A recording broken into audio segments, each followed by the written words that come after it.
LPG gas సంక్షోభం తీవ్రంగా ఉన్న ఈ నేపథ్యంలో ఇచ్చాపురంలో ఓ గ్యాస్ ఏజెన్సీ అక్రమంగా కమర్షియల్ గ్యాస్ ను పక్క రాష్ట్రం ఒరిస్సాలో అమ్ముకుని ఇక్కడ కొరత సృష్టిస్తున్నారని ఇచ్చాపురం హోటళ్ల యజమానుల సంఘం తెలిపింది. అయితే దీనిపై కొన్ని రోజుల నుంచి వివాదం నడుస్తుండటంతో ఇప్పటికే ఇచ్చాపురం వ్యాప్తంగా బంద్ ప్రకటించగా హోటల్స్ వ్యాపారులందరూ కలెక్టర్ కార్యాలయానికి వచ్చింది. ఇక దీనిపై మరింత సమాచారం మా కరెస్పాండెంట్ పృథ్వీ అందిస్తారు. ఇరాన్ అమెరికా యుద్ధ ప్రభావం ఇప్పటికే చూస్తున్నాం.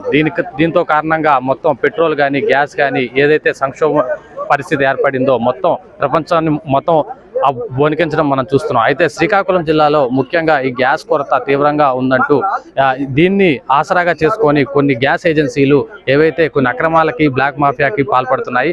అందులో భాగంగా ఇచ్చాపురంలో ముఖ్యంగా మనం చూసుకుంటే కొద్ది రోజులు బట్టి ఒక వార్త ఇవ్వడం జరుగుతుంది.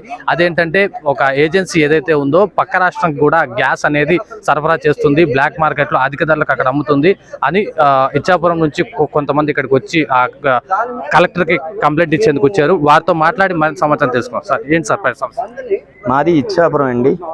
ఇచ్చాపురం అంటే శ్రీకాకుళం జిల్లాలో చిట్ట చివరి నియోజకవర్గం, చిట్ట చివరి మున్సిపాలిటీ అండి. మా హోటల్స్ గ్యాస్ కొరత అనేది సహజంగా ఇప్పుడు యుద్ధ వాతావరణంలో గ్యాస్ కొరత అయితే ఉందండి, లేదు అని లేదు. ఉన్న ఇంత ఇబ్బందుల్లో ఉన్న పక్క రాష్ట్రానికి ఇవ్వాల్సిన పని అయితే లేనే లేదు సార్. ఏమంటే మా ఏజెన్సీ వరకు అయితే నావి కమర్షియల్ కొండలు, నేను ఎక్కడైనా ఇచ్చుకోవచ్చు, నా వల్ల నేను ఏదైనా చేయగలను. అందుకంటే అది ఐఓసీఎల్ ఆర్డర్ అని అంటున్నారు సార్. నిన్న మాకు 72 గంటలు కావస్తుంది సార్ మా బంద్ ప్రకటించి. ఉదయం నుండి టీనీల నుండి రాత్రి చపాతీ వరకు కూడా ఏవి కూడా మేము ఓపెన్ చేయలేదు సార్. ఎందుకంటే ఎవరికి గ్యాస్ లేదు సార్. ఎందుకంటే చిన్నపాటి దుకాణాలు సార్, అన్ని కూడా చిన్నపాటి దుకాణాలు, అందరూ కూడా మాకు గ్యాస్ మీద ఆధారపడి బతికిన వాళ్ళే చాలా మంది ఉన్నారు సార్. ఎందుకంటే మాకు మరి ఇంకొక ప్రత్యామ్నాయం లేదు సార్. దయచేసి మాది మున్సిపాలిటీలో ఉన్న సిలిండర్లు మాకు కరెక్ట్గా ఇస్తే సరిపోతుంది సార్. పక్క రాష్ట్రాలకు వెళ్లకుండా మాకు ఈ ప్యానిక్ సీజన్లో మాకు అందించవలసిందిగా మేము ఎన్నోసార్లు వినతి పత్రాలు స్థానిక ఎంఆర్ఓ గారికి ఇచ్చామండి, అలాగే ఎమ్మెల్యే గారికి ఇచ్చాం సార్. నిన్న సాయంత్రం స్పందన రాలేదు సార్. నిన్న సాయంత్రం ఎంఆర్ఓ గారు, డీటీ గారు మీటింగ్ పెట్టడం జరిగింది. మీటింగ్ పెడితే మా హోటలర్స్ ఒక 70 మంది వరకు వచ్చారు. 70 మంది వరకు వచ్చి తర్వాత గ్యాస్ ఏజెన్సీ నుండి ఎంఆర్ఓ గారు పిలిపించినా సరే రాలేదు సార్. రాకపోతే సుమారు రాత్రి 7:30కి చిన్నపాటి అందరూ కూడా మళ్ళీ వెనుతిరగడం జరిగింది సార్. అప్పుడు ఎంఆర్ఓ గారు అన్నారు 50 కుండలు ఉన్నాయి, మీరు వెళ్ళి తీసుకోండి, రేపో ఎప్పుడో వస్తే మేము మాట్లాడతాం అనేసి అంటున్నారు. 50 కుండలు ఉన్నది 150-200 దుకాణాలు సార్, చిన్న పెద్ద కలిపి. మాకు ఎక్కడి నుండి సరిపోతాయి సార్? మేము దాని మీద ఎంఆర్ఓ గారికి ఇచ్చేసి మేము కలెక్టర్ గారి దృష్టి పట్టుకెళ్తుంటే మీ ఇష్టం, మీరు ఏం చేస్తే చేయండి, మరి నా వరకు అయింది, నేను చేశాననేసి ఎంఆర్ఓ గారు కూడా చేతులు ఎత్తేయడం జరిగింది, డీటీ గారు కూడా చేతులు ఎత్తేయడం జరిగింది. తదుపరి కార్యాచరణ మేము కలెక్టర్ గారే మాకు శరణ్యం అనేసి ఈరోజు కలెక్టర్ ఆఫీస్కి వచ్చి మేము కలెక్టర్ ఆఫీస్ ఎదురుగా మేము కూర్చొని ఈరోజు నిరసన తెలియజేయడానికి మేము వచ్చాం సార్. మాతో పాటు మా రాష్ట్ర అధ్యక్షులు కూడా మాకు సంఘీభావం తెలపడానికి వచ్చారు. అలాగే జిల్లా అధ్యక్షులు మాకు దగ్గరుండి మీ ఇచ్చాపురంకి ఏది జరిగితే మా శ్రీకాకుళంకి అదే జరుగుతుంది అనే ఒక మాకు భరోసా ఇచ్చి నెక్స్ట్ రాష్ట్ర అధ్యక్షులు కూడా ఈరోజు మాకు సంతోషకర వార్త ఇచ్చారు సార్. ఏంటంటే మీకు మద్దతుగా అవసరమైతే రాష్ట్రం మొత్తం హోటల్స్ బంద్ చేస్తామన్నారు. నిజంగా మేము అతన్ని ధన్యవాదాలు తెలియజేస్తున్నాం సార్. మాకు న్యాయం చేయవలసిందిగా కోరుతున్నాం సార్. ఈ అంగీకార పత్రం ఏంటి? ప్రతి ఒక్కరికి కూడా ఈ డాక్యుమెంట్ చేసుకొని ఇది ఉంటేనే ఇస్తామన్నా ఏంటి సార్? ఇది చాలా దారుణం సార్. ఇది యాక్చువల్గా ఎలా ఉంటుందంటే డొమెస్టిక్ వచ్చేసరికి ఒక రిజిస్ట్రేషన్ అని ఉంటుందండి, దానికి ఓటీపీ సిస్టమ్ అని ఇదంతా నడుస్తుంది సార్. అది కూడా తప్పుడు తోవలో వెళ్తుంది, అది సెకండరీ ఇష్యూ. డొమెస్టిక్కి మనకు సంబంధం లేదు. మాకు కావాల్సింది కమర్షియల్ సిలిండర్లకి దీనికి ఒక బుక్ అని ఒక రిజిస్టర్ వాళ్ళ దగ్గరే రిజిస్టర్ ఉంటుందండి. మేము నెలకి ఎన్ని బండ్లు వాడతామని రిజిస్టర్ వాళ్ళ దగ్గరే ఉంటుందండి.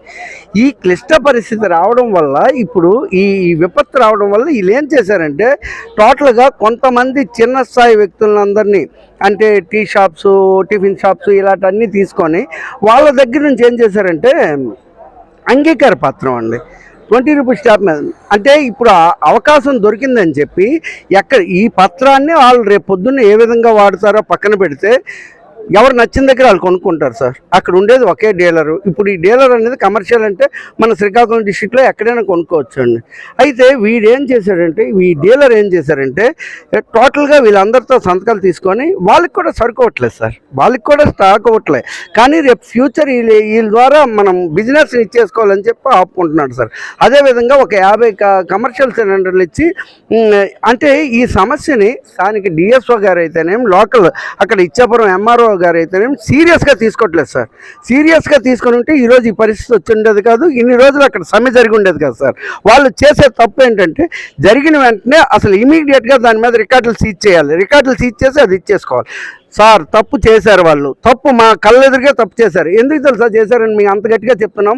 రికార్డులో ఒక ప్లాస్టిక్ ఇతర రాష్ట్రానికి ఒక పైపుల్ ఫ్యాక్టరీకి ఇచ్చినట్టు వెంటనే రాజీ కుదురుస్తున్నారు సార్. మాకు అక్కడ డిపార్ట్మెంట్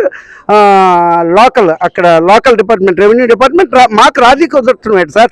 అసలు ఇది ఫస్ట్ దీని మీద పూర్తి స్థాయిలో ఎంక్వైరీ చేస్తే కదా సార్ దాని సమస్య బయటకు వచ్చేది. అసలు పూర్తిగా సమస్య బయటకు వస్తే కదా సార్ ఏదైనా జరిగేది. సమస్యను పూర్తిగా వాళ్ళు బయటికి తీసుకురావట్లేదు, రాజీ మాకు కుదరటమేంటి సార్. ఇప్పుడు ఈ గ్యాస్ కంపెనీ తప్పు చేసింది, లేకపోతే మేము తప్పు చేస్తాం, మేము తప్పు చేస్తే మమ్మల్ని మీరు ఎలాగైతే శిక్షిస్తారో వాళ్ళని పనిష్ చేయండి, పనిష్ చేస్తే అక్కడ సమస్య బయటకు వస్తుంది కదా సార్.